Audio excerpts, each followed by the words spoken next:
This is a review of the Klein Tools Tone and Probe Wire Tester and Tracer Kit.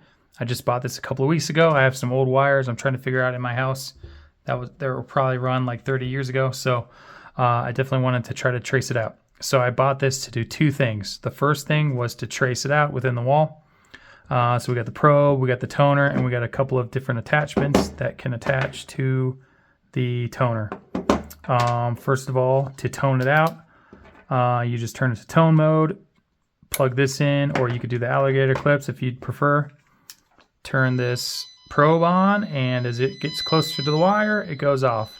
I tested this with the longer cord and it works perfectly, so it worked exactly how I was expecting it to. And then once you find the wire, to make sure it tests out and it maps out okay, you just connect these two to both either end. And as you can see, this one is perfectly mapped out and works perfectly. So if that's what you're trying to do with this kit, then it works exactly how I was hoping, and I would highly recommend the purchase.